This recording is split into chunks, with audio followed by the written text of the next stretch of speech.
The NBA All-Star Game brings the best players into the league for one game, and although it's become a bit of a joke in the last few years, it's still one of the most prestigious games in basketball.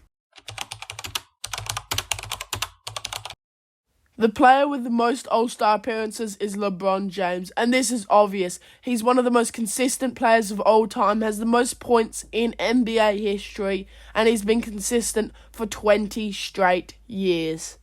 The next person on this list is Kareem Abdul-Jabbar, and he has 19 All-Star appearances. Although they may have been a bit easier before fan voting and everything these days, he's still one of the best players in the league. He was consistent into his mid-30s, and he is one of the best players to ever touch a basketball.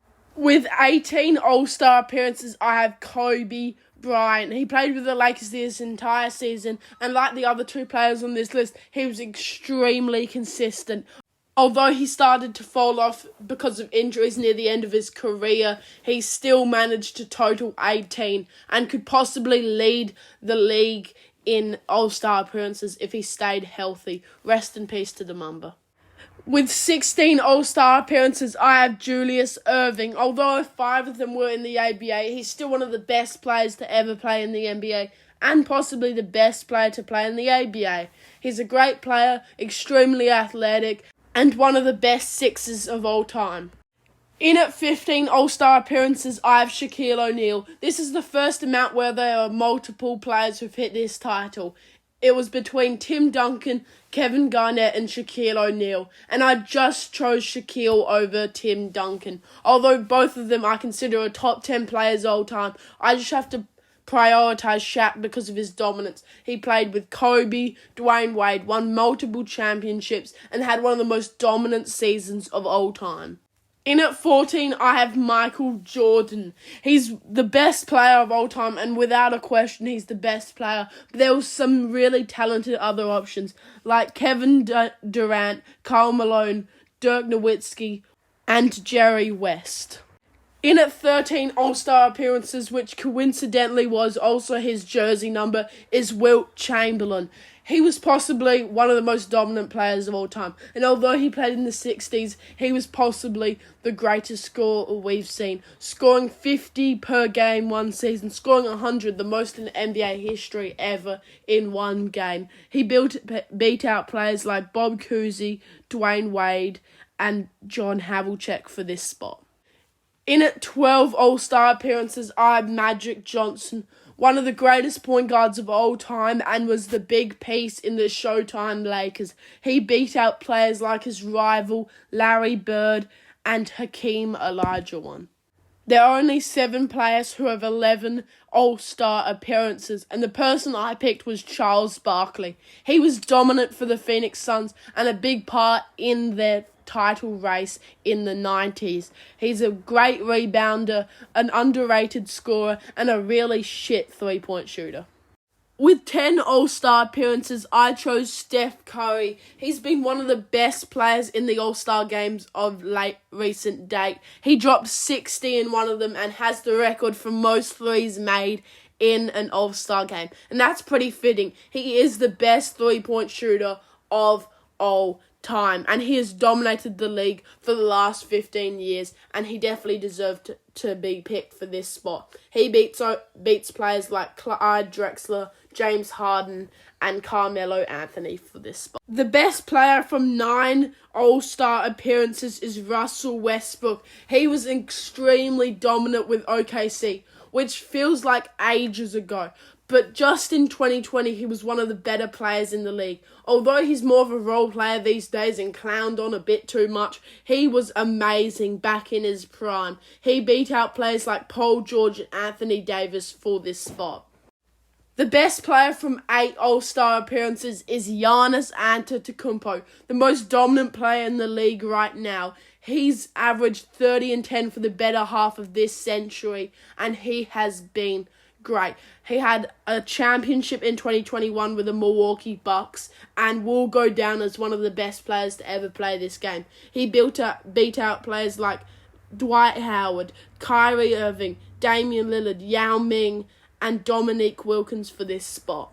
With 7 All-Star appearances, I have Scottie Pippen. Probably the best wingman ever to play this game alongside Michael Jordan. He was a consistent player, a great defender, and could score when needed, and is one of the biggest cases of the stats don't tell the true story, and probably one of the most valuable players to ever play this game. With 6 appearances, I have Nikola Jokic. Probably will go down as one of the best centers to ever play. Probably the best player in the world right now. The best player to ever play for the Nuggets. A great passer, can score when needed. A great rebounder. And one of the best team leaders we've ever seen. He commands his team and he's the central cog of why the Denver Nuggets work so well. And although he's not underrated, I think the value of just him being on the court is underrated. He finds his teammates and he just makes everyone around him better. Like Chris Paul was a few years ago, especially with teams like the Suns or the Clippers. People he beat out were Jimmy Butler, DeMar DeRozan, and Pau Gasol. With 5 All-Star appearances, I have Klay Thompson. Again, one of the greatest wingmen to ever play this game. One of the 2 members of the Splash Bros and has many championships alongside Draymond Green and Steph Curry. Was one of the biggest pieces in one of the biggest dynasties we will ever see, and possibly will end up being the second biggest dynasty after the new CBA rules with contracts and stuff. I think he will go down as one of the greatest shooters and one of the greatest defenders at the shooting guard position. In at 4 appearances, I have Draymond Green, the other third of the dynasty I was just talking about. Another situation where stats don't tell the full story.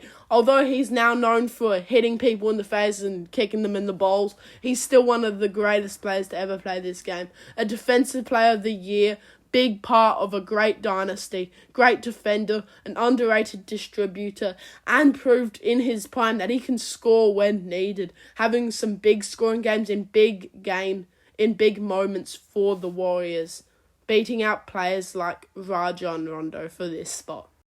With 3 appearances, I have Rudy Gobert. He's a great defensive player and has won DPOY 4 times in recent history. Can lead a team's offense as we've seen with the Utah Jazz, and now a big part of the Minnesota defense, and was a big reason why they managed to get past the Denver Nuggets in the second round. He beat out players like Bam Adebayo for this spot. In at 2 All-Star appearances, I have Joakim Noah. Another situation like Rudy Gobert, and was kind of the Rudy Gobert before Rudy Gobert. A great defensive player, doesn't specialize in offense, and can lead a team's defense. The best player with 1 All-Star appearance is Andre Iguodala. He was another big part of the Warriors' run and led them to the championship, defending LeBron James in the big moments, and was one of the key reasons why they won. He won a Finals MVP while only having 1 All-Star appearance, which is crazy to think. And he's a great team player, and that's why he made it onto this list. And the best player without an All-Star appearance is Jamal Crawford. He was a great glue guy throughout his career and one of the best 6-man to ever play. Won the award multiple times and managed to only make the All-Star game once. He is easily the best player to never make an All-Star appearance and one of the most underrated players to ever play in the league. And that's all I have for you today, so thank you for watching the video. Tell me your favourite player in the comments down below, and have a nice day.